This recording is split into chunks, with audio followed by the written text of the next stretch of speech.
Class 9th के geography यानी भूगोल के फर्स्ट चैप्टर में पार्ट 2 था, 2 पार्टों में करके हमने उस चैप्टर को पढ़ लिया। उसके बाद नेक्स्ट हमने सब्जेक्टिव क्वेश्चन आंसर को बहुत अच्छे से देखा, जिसमें 10 क्वेश्चन थे और आज हमने ऑब्जेक्टिव क्वेश्चन को लेकर के आया हूं। और ये मैं बता दूं पहले कि जो भी नया स्टूडेंट है वो चैनल को सब्सक्राइब कर ले। अगर ये क्वेश्चन आंसर समझ ना आए तो प्लीज पहले पार्ट 1 और पार्ट 2 को जाकर के देखें, जो भारत आकार और स्थिति के नाम पे है। वो प्लेलिस्ट मिल जाएगा जो डिस्क्रिप्शन में आपको लिंक मिलेगा, ठीक है। क्लास 9 के फर्स्ट चैप्टर को पहले पार्ट 1 पार्ट 2 जाकर के अच्छे से देखें, तब ये आएगा। क्योंकि मैं अभी क्वेश्चन और आंसर को नहीं समझाऊंगा, क्योंकि पार्ट 1 और पार्ट 2 में मैंने बिल्कुल समझा दिया। और अपने फ्रेंड के साथ शेयर करें जो भी 9th क्लास में या आगे किसी सेंट्रल यूनिवर्सिटी में क्लास 11th आर्ट्स लेकर के पढ़ाई करना चाह रहे हैं उनके पास, और वो जो हिंदी मीडियम के छात्र हो। चलिए तो हम आगे बढ़ते हैं, क्वेश्चन आंसर पे फोकस करते हैं और यहीं पे याद करने की कोशिश करिएगा। और इसका नोट्स चाहिए अगर जे तो डिस्क्रिप्शन में व्हाट्सएप ग्रुप मिलेगा, वहां से व्हाट्सएप ग्रुप को ज्वाइन करें या फेसबुक ग्रुप को ज्वाइन करें और मैसेज करें, आपको ग्रुप में डाल दिया जाएगा। और नोट्स जो होगा हिंदी मीडियम में होगा, घबराने की जरूरत नहीं है, इंग्लिश में नहीं होगा, हिंदी में होगा। चलिए, और जो भी छात्र अगर से फर्स्ट चैप्टर यानी ज्योग्राफी के first chapter size and location यानी भारत आकार और स्थिति का जो भी स्टूडेंट इंग्लिश में नोट्स चाहते हैं वो भी कमेंट कर दें या ग्रुप ज्वाइन करके मैसेज करें, उन्हें इंग्लिश में भी दे दिया जाएगा। चलिए हम आगे बढ़ते हैं क्वेश्चन में। फर्स्ट क्वेश्चन है हमारा, सन 1869 में स्वेज नहर के खुलने से भारत और यूरोप के बीच की दूरी कितनी कम हो गई? तो ये हमने पढ़ लिया। आप क्वेश्चन ऑप्शन देखते हैं। Option number A 8000, B 8500, C 7000, D 9000। तो दोस्तों राइट आंसर है सी 7000। राइट आंसर है सी 7000। भारत की सबसे लंबी तट रेखा वाला राज्य कौन सा है? इसमें दोस्तों क्वेश्चन नंबर 2 पूछ रहा है भारत की सबसे लंबी तट रेखा वाला राज्य कौन सा है? तो option A Madhya Pradesh, option B Uttar Pradesh, option C Gujarat, option D Uttarakhand. तो ऑप्शन सी राइट आंसर है गुजरात। निम्न में से क्वेश्चन नंबर 3, निम्न में से कौन सी राज्य की सीमा कर्क रेखा से नहीं लगती है? तो दोस्तों हमने पार्ट 2 में समझाया था बहुत अच्छे से, तो आप पार्ट 2 देखें समझ आ जाएगा। तो option A Madhya Pradesh, option B Uttarakhand, option C Chandigarh. यहां पे ना छूट गया दोस्तों, चंडीगढ़। Option D Orissa. तो राइट आंसर होगा ऑप्शन डी उड़ीसा। क्या होगा? Option D Orissa. Question number 4, निम्न में से किस राज्य की सीमा कर्क रेखा से लगती है? तो दोस्तों ये पूछ रहा है निम्न में से किस राज्य की सीमा कर्क रेखा से लगती है? तो option A Jharkhand, option B Jammu and Kashmir, option C Orissa, option D Rajasthan. तो हमने मैप में देखा था कि गुजरात के बाद हमारा जो था वो राजस्थान था, तो ऑप्शन डी हमारा राइट आंसर होगा। कौन होगा? Option D right answer Rajasthan. ठीक है, झारखंड नहीं लगेगा, जम्मू एंड कश्मीर नहीं लगेगा, जो पश्चिम में पूरी तरह से है, उड़ीसा तो लगता ही नहीं है। चलिए क्वेश्चन नंबर 5 देखते हैं। गुजरात से अरुणाचल प्रदेश के स्थानीय समय में कितने घंटों का अंतर होता है? तो option number A 2.5 hours, option B 2 hours, option C 3 hours, option D 4 hours. तो दोस्तों हमने इसे बहुत अच्छे से समझा था, ठीक है। तो इसका होगा ऑप्शन बी राइट आंसर। 2 घंटा क्यों कम होता है? अगर से लेक्चर को बढ़िया से देखेंगे जाकर के जो वीडियो है तो समझ आ जाएगा।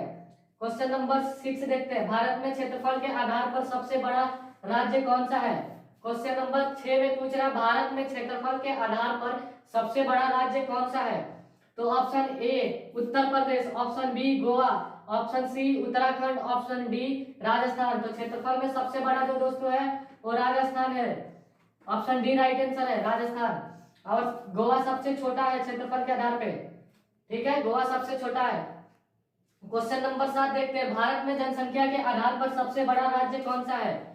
तो जनसंख्या के आधार पे पूछ रहा है। Option A Rajasthan, option B Jharkhand, option C Bihar, option D Uttar Pradesh. तो ऑप्शन डी राइट आंसर है उत्तर प्रदेश। क्वेश्चन नंबर 8, भारतीय मुख्य भूभाग की दक्षिणी बिंदु को क्या कहा जाता है, क्या कहते हैं? ठीक है, भारतीय मुख्य भूभाग के दक्षिणी बिंदु को क्या कहते हैं? ऑप्शन ए है हमारा दोस्तों दक्षिणी बिंदु, ऑप्शन बी है हमारा इंदिरा बिंदु, ऑप्शन सी है हमारा ए एंड बी दोनों, यानी कि दक्षिणी बिंदु और इंदिरा बिंदु दोनों कहा जाता है, और ऑप्शन डी है नॉन ऑफ दीज। तो ऑप्शन बी हमारा राइट आंसर है दोस्तों, इंदिरा बिंदु कहा जाता है, इंदिरा बिंदु।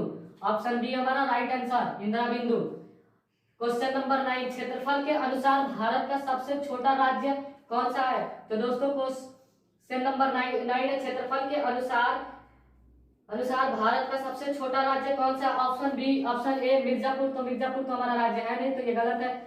Option B Bihar, option C Rajasthan. तो राजस्थान हमारा सबसे बड़ा है, तो गोवा हमारा राइट आंसर है, ऑप्शन डी गोवा। ठीक है दोस्तों, चलिए अब क्वेश्चन नंबर 10 की बात करते हैं। निम्न में से कौन सा देश भारत से बड़ा है? निम्न में से कौन सा देश भारत से बड़ा है? यानी कि ये क्षेत्रफल के आधार पे पूछा है, क्षेत्रफल के आधार पे निम्न में से कौन सा देश भारत से बड़ा है? तो ऑप्शन ए है रूस, ऑप्शन बी है यूएसए यानी अमेरिका, यूनाइटेड स्टेट अमेरिका, जिसे हिंदी में संयुक्त राष्ट्र अमेरिका कहते हैं। ऑप्शन सी है चीन, ऑप्शन डी है इनमें से सभी। तो हमने पढ़ा था दोस्तों कि ये तीनों देश क्षेत्रफल के आधार पे भारत से सबसे बड़े हैं। भारत 7वें नंबर पे आता है और ये तीनों देश क्षेत्रफल के आधार पे भारत से बड़े हैं। तो ऑप्शन डी राइट आंसर है, इनमें से सभी। एशिया में क्षेत्रफल के आधार पर तीसरे नंबर पर सबसे बड़ा देश कौन आता है? तो दोस्तों 7वें नंबर पे तो पूरे विश्व में आता है और एशिया कॉन्टिनेंट के बारे में भी हमने वीडियो में पढ़ा था। तो एशिया कॉन्टिनेंट में तीसरे स्थान की बात कर रहा है। पहला कनाडा है ऑप्शन में, दूसरा नेपाल है, तीसरा चीन है। डी में इनमें से कोई नहीं, तो कनाडा भी नहीं है, नेपाल भी नहीं है, चीन भी नहीं है। चीन दूसरे नंबर पे आता है एशिया कॉन्टिनेंट में और कनाडा हमारा एशिया कॉन्टिनेंट में नहीं आता है और नेपाल तो है ही नहीं, तो इनमें से कोई नहीं। इसका ऑप्शन राइट आंसर होगा इनमें से कोई नहीं। और इसका आंसर मैं बता दूं भारत होगा। भारत हमारा देश एशिया कॉन्टिनेंट में तीसरे नंबर पे क्षेत्रफल के आधार पे। क्वेश्चन नंबर 12, भारत का सबसे पूर्वी देशांतर है। दोस्तों पूर्वी देशांतर के बारे में पूछ रहा है, भारत के सबसे पूर्वी देशांतर। तो भारत के सबसे पूर्वी देशांतर में देख रहे हैं ऑप्शन ए 95.25, ठीक है, option B 97.25, option C 98.37, option D 97.37। ठीक है, तो इसका राइट आंसर होगा ऑप्शन बी 97.25। क्या होगा? 97.25। क्वेश्चन नंबर 13 देखते हैं, भारत क्षेत्रफल में विश्व का कौन सा देश है? ऑप्शन ए चौथा, ऑप्शन बी पांचवा, ऑप्शन सी तीसरा, ऑप्शन डी सातवां। तो राइट आंसर होगा ऑप्शन डी सातवां। क्वेश्चन नंबर 14, भारत का क्षेत्रफल विश्व के कुल भौगोलिक का कितना प्रतिशत है? तो ऑप्शन ए कह रहा है 2.6%, option B 3.10%, option C 15.5%, option D 2.4%। तो इसका राइट आंसर होगा दोस्तों ऑप्शन डी 2.4%। भारत के दक्षिण में कौन सा द्वीप समूह है? भारत के दक्षिण में कौन सा द्वीप समूह है दोस्तों? तो दक्षिण की बात कर रहा है, तो ऑप्शन ए देखेंगे दादरा और नगर हवेली, ऑप्शन बी अंडमान और निकोबार द्वीप समूह, ऑप्शन सी श्रीलंका और ऑप्शन डी ए और बी दोनों कह रहा है। तो हमारा राइट आंसर होगा ऑप्शन बी अंडमान और निकोबार द्वीप समूह है। अंडमान और निकोबार द्वीप समूह हमारे दक्षिण में है। क्वेश्चन नंबर 16 देखते हैं, श्रीलंका और पाक जल संधि के बीच कौन सी खाड़ी स्थित है? तो दोस्तों श्रीलंका और पाक जल संधि के बीच कौन सी खाड़ी है वो पूछ रहा है। तो ऑप्शन ए बंगाल की खाड़ी, ऑप्शन बी मन्नार की खाड़ी, ऑप्शन सी खंबात की खाड़ी, option D none of these.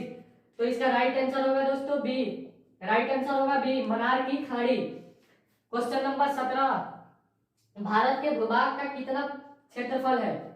Bharat का भूभाग का कुल क्षेत्रफल कितना है? भारत के भूभाग का कुल क्षेत्रफल, यहाँ पे दोस्तों कुल छूट गया, आप कुल ऐड कर लीजिएगा। कुल कितना क्षेत्रफल है? तो ऑप्शन ए कह रहा है 35.8 लाख वर्ग किलोमीटर, ऑप्शन बी 32.8 लाख वर्ग किलोमीटर, ऑप्शन सी 32,87,263 लाख वर्ग किलोमीटर, ऑप्शन डी कह रहा है बी और सी दोनों, बी और सी दोनों। तो इसका राइट आंसर होगा दोस्तों डी दोनों होगा। 32.8 लाख वर्ग किलोमीटर हमने समझाया था कि अगर जो ऐसे लिखे तो ये होगा, अगर जो पूरा विस्तार से लिखे 32,87,263 लाख वर्ग किलोमीटर तो ये होगा। तो हमने दोनों इसलिए डाल दिया है ताकि आप लोगों के ध्यान में रहे। अब एग्जाम में 32.8 लाख वर्ग किलोमीटर है या 32 पूरा विस्तार करके 32,87,263 लाख वर्ग किलोमीटर है तो घबराने की जरूरत नहीं है, दोनों सही है। तो इसका आंसर क्या होगा? डी, ऑप्शन बी और सी दोनों। चलिए क्वेश्चन नंबर 18 देख लेते हैं, भारत और श्रीलंका को अलग करने वाली जल संधि कौन सी है? भारत और श्रीलंका को अलग करने वाली जल संधि कौन है? ऑप्शन ए पाक जल संधि, ऑप्शन बी मन्नार की मनार जल संधि, ऑप्शन सी कह रहा है ए और बी दोनों, option D none of this. तो राइट आंसर होगा दोस्तों पाक जल संधि। पाक जल संधि श्रीलंका, भारत और श्रीलंका को अलग करने वाली जल संधि है। तो दोस्तों अब हम क्वेश्चन नंबर 19 देखते हैं। भारत के दो अंतिम अक्षांश देशांतर के बीच मापी गई दूरी क्या है? तो ये भी हम जब पूर्ण वीडियो पार्ट 1 पार्ट 2 देखेंगे तो समझ आएगा, ठीक है, और जो पढ़ लिए उन्हें तो समझ आ ही जाएगा। तो ऑप्शन ए 2933 यानी 2933 kilometre, option B 3214 kilometre, option C 3007 kilometre, option D 7517 kilometre. तो इसका राइट आंसर होगा दोस्तों ऑप्शन ए 2933 किलोमीटर इसका राइट आंसर होगा, ठीक है। जब भारत के दो अंतिम अक्षांश और देशांतर के बीच मापी गई थी दूरी तो इतना निकल कर आया था 2933 किलोमीटर। क्वेश्चन नंबर 20 देख लेते हैं दोस्तों। भारत के दो अंतिम अक्षांश बिंदुओं के बीच मापी गई दूरी, ये अक्षांश और देशांतर अंतिम पूछ रहा था, अक्षांश और देशांतर के बीच। अब ये अंतिम बिंदु के बारे में पूछ रहा है, इसके बीच मापी गई दूरी। तो ऑप्शन ए कह रहा है 3214 kilometre, option B 3314 kilometre, option C कह रहा है 4855 किलोमीटर, ऑप्शन डी 3280 किलोमीटर। तो दोस्तों इसका राइट आंसर होगा 3214 किलोमीटर। इसका राइट आंसर होगा 3214 किलोमीटर। क्वेश्चन नंबर 21 देख लेते हैं। भारत की तटीय रेखा लगभग कितनी लंबी है? भारत की तटीय रेखा लगभग कितनी लंबी है? ऑप्शन ए कह रहा है 7075, ऑप्शन बी कह रहा है 7517.6 किलोमीटर, ये सब किलोमीटर में है। ऑप्शन सी कह रहा है 7510.6 किलोमीटर, ऑप्शन डी कह रहा है 7517.30 किलोमीटर। तो इसका राइट आंसर बी हो जाएगा। कौन सा हो जाएगा? बी। कितना? 7517.6 किलोमीटर। Question number 22। चलिए तो दोस्तों हमारा 21 क्वेश्चन था। अब ये क्वेश्चन 22, 23, 24 और 25 के मैं बारे में बता दूं कि 4 क्वेश्चन आप लोगों को करके लाना है, ठीक है। ये 4 क्वेश्चन आप लोगों को करके लाना है। सन 1947 से पूर्व भारत में कौन से 2 प्रकार के राज्य थे? क्वेश्चन नंबर 23 सुनामी 2004 के प्रमुख परिणाम क्या है? क्वेश्चन नंबर 24 गुजरात से अरुणाचल प्रदेश की स्थानीय समय में 2 घंटा की दूरी है, कैसे स्पष्ट करें? दूरी कम है,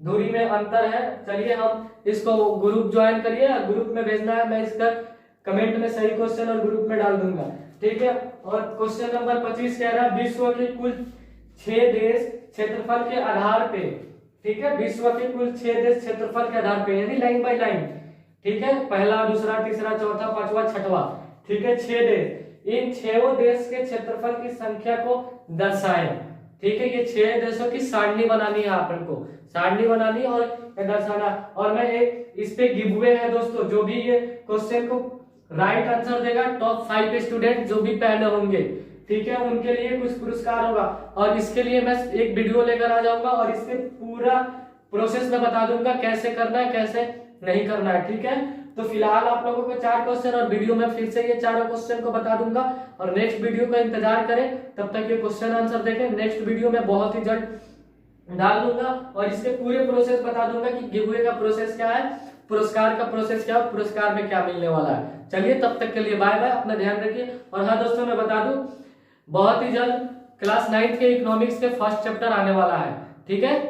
तो जल्दी से चैनल को ज्वाइन करें और ग्रुप को भी ज्वाइन करें और अपने दोस्तों में शेयर करें ताकि जितने ज्यादा बच्चे होंगे उतने अच्छा लगेगा पढ़ाने में। चलिए ठीक है दोस्तों, बाय बाय।